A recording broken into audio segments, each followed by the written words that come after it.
You are listening to 600 Second Saga. Today's feature is Ligeia is Waiting by Russell Hemmell. Life used to be like that. A wake-up call, a coffee too hot, complaints and a day at work. Add and subtract steps during weekends. Anything can be written off except complaining. And celebrations, holidays, marriages, and funerals, binge drinking, sports competitions, and career choices. Yes, life used to be all those things. Once upon a time, on that blue planet called Earth. It was also the mythological era when people talked about exploring the solar system, expanding mankind's reach beyond its original cocoon, discovering new worlds, building unlikely colonies, testing the limit of human adaptation in hostile environments. And further, no longer. Never again. Those days are gone. Suit up, gear check. Impossible to go out there without running the essential telemetry routines first. No matter how long we've been doing it, the margin for errors remains 0. Not 0.05, 0.01, or even 0.001. It's null. A mistake and death is mathematically assured. One of the perks of living in space. Not that many others exist. Saturn is low on the horizon, but Enceladus is fully visible from our location on our high dunes. Today's going to be nice. What are we waiting for? For optimal conditions. Don't behave as if you haven't done this before. More than 2 centuries have passed since the historical Cassini mission showed us the face of Titan, and we still find it beautiful, in spite of everything. I guess this is what it means being human. You keep marveling. I look at the familiar view in front of my eyes, imagining how Earthians might have felt when seeing pictures of this place for the first time. Dazed, I believe. Hypnotized, elated, willing to go and conquer it, unaware what that dream would have translated into. With hindsight, I don't know what they actually expected, but not what they got, granted. Otherwise, nobody would be here now. For reality in space is different from any prediction, no matter how grim. And that's something the last 200 years have not changed. It's to be unable to go outdoors without a spacesuit, a sophisticated life support, and triple checking for any bug, biological or software-based. It's never being alone out there, into the wild, because the risk of malfunctioning is simply too much for a single person to handle. It means a dull life, slaving in sterilized, comfortable but anodyne environments, where nothing's worth a day on Earth, swimming in the blue ocean, and breathing without a mask. That's not my usual scene. No, but you're here, as strange as it might look to me, so you better do something useful, Ashton, and inspect my gear instead. Yes, Ashton, you shut up. You're a lucky one. And luckier I certainly am. I'm the first generation born on Titan's orbital. I can't even remember anything different. Only watching it on the screen and thinking about my parents' nostalgic stories. Both got killed in the quest for the perfect colony of the solar system. Martyrs of an unsung adventure. From that day on, I've become one of the Halcyons, the ones to test new equipment for living on gas giants' moons. Outright suicidal, some say.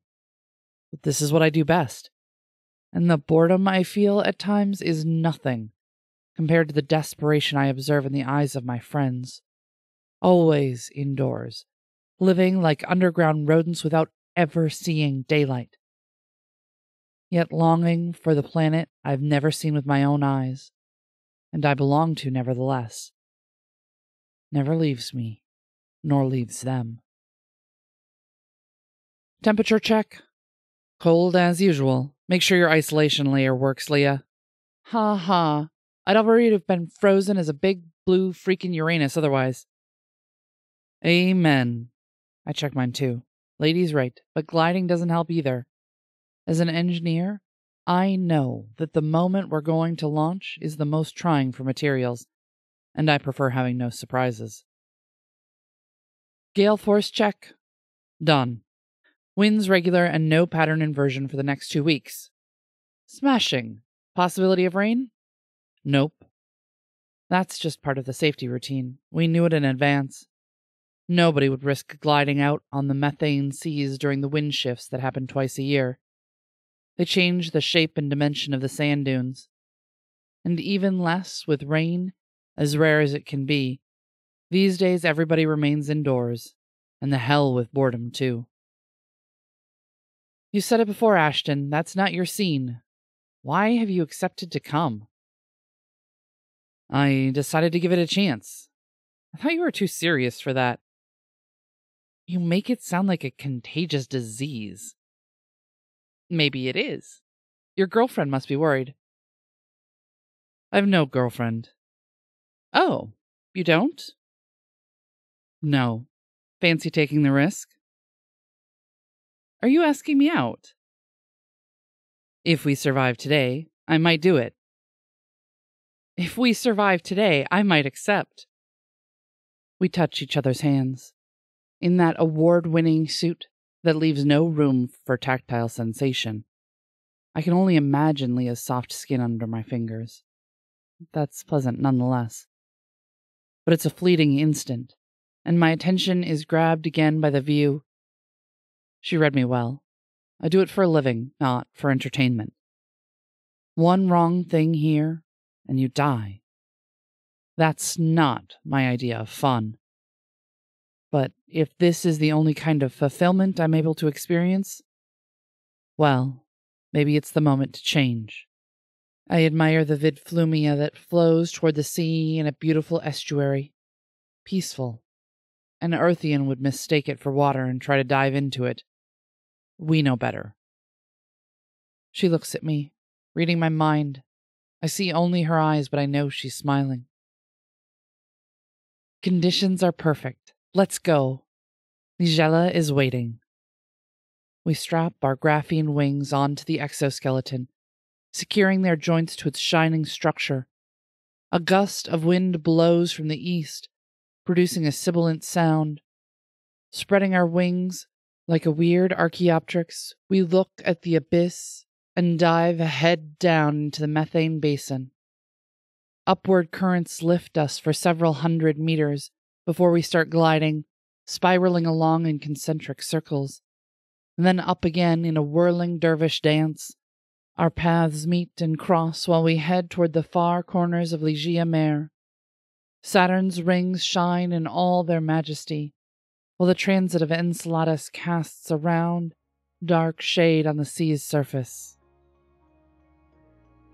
This was Ligeia is Waiting by Russell Hemmell. This story first appeared in Perihelion, SF, March 2017.